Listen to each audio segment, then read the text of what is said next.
People traveling in Norway, especially in the western and northern part, will soon realize that Norway is the land of the ferries.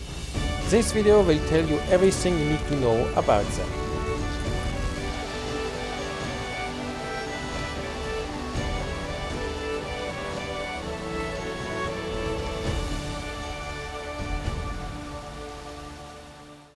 There are over 130 different ferry lines over the whole countries.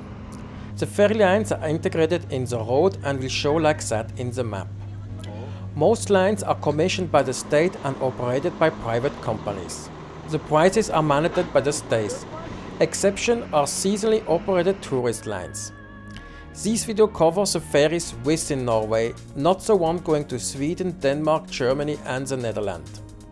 So when do the ferry run? Where do I get a timetable? Unfortunately, there is no global website for the timetables. The best is to Google it by typing both endpoints and ferry or ferge, like man heller fodnes ferge. You will easily find a PDF with the times.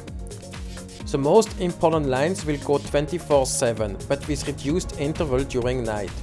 Medium important lines run from around 5 o'clock in the morning to midnight, with boats every 20 or 30 minutes. The smallest lines with the least traffic can run only a couple of times a day. Then you need to be sure to check the timetable. So, how much does it cost? Most ferries cost between 70 and 250 NOK, depending on the length of the ride. That's the price for a normal petrol car up to 6 meters. Electric cars are cheaper. And if your vehicle is longer than 6 meters, it starts to be quickly expensive. Check the link in the description for a complete overview. Tourist lines cost much more, as they offer more than just a passage. They are an alternative to sightseeing boat and are priced in that region. So, how do I pay? From 2020, most ferry routes are paid the same way as toll roads. Your number plate is scanned and you will receive a bill after a couple of weeks. The best is to register your car on Autopass before coming to Norway, so you avoid extra fees and can benefit from lower rates if you have an electric car. On some routes, someone from the crew will pass and take payment. There are some ferries where you have to go to a desk on the upper deck. This leads to our next question. Can I reserve my spot beforehand? Short answer, in general, no. There are two exceptions. The ferry from Bodø to the Lofoten and the tourist ferries over the Geiranger, Nærøy and Lysefjord. For the other, you just drive to the pier and put yourself in the queue. It's very rare that you will have to wait more than the next ferry. So, how do I queue up? How does it work with multiple destinations? So, when you arrive at the harbour, you take the first line available. Cars will queue up first on lane 1, then on lane 2 and so on, unless signaled otherwise. And they will be taken in that order. In case of multiple destination, queue up in the lane of the destination. Multiple destination can be served from different lines from the same pier or from the same ferry stopping at several harbours. What kind of facility are at the harbours? There are usually not many facilities around the waiting lines, especially if the pier is not in a town. Then you will have just a toilet. In some places with a lot of traffic and longer waiting time, there might be a kiosk. And how does the boarding happen?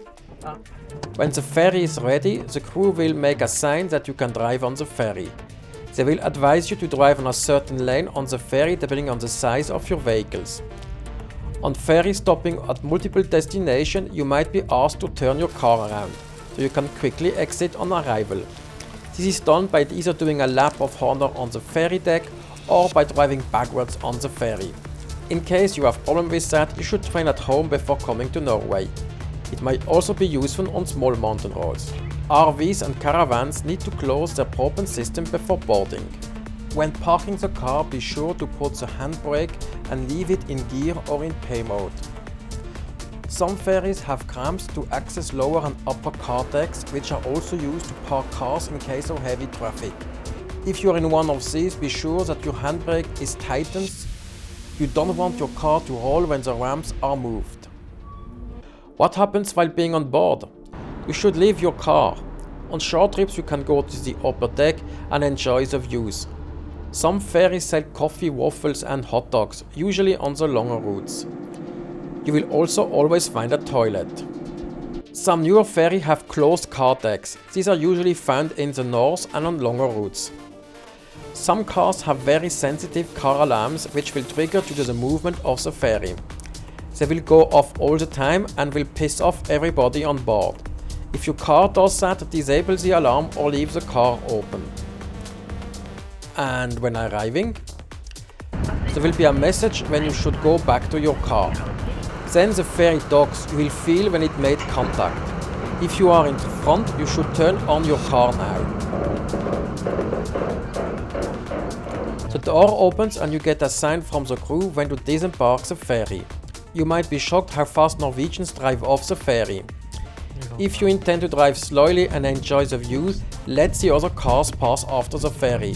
It might not be possible to overtake afterwards. Not everybody is on vacation.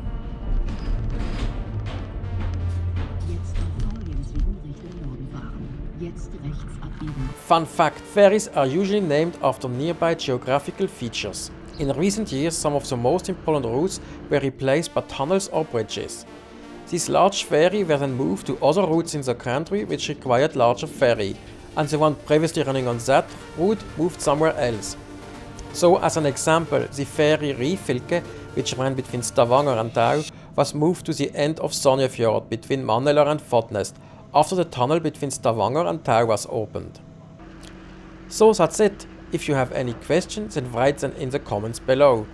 Please give it a like, and if you haven't done it, then subscribe to our channel. We also have an Instagram and Facebook page where we post bonus content.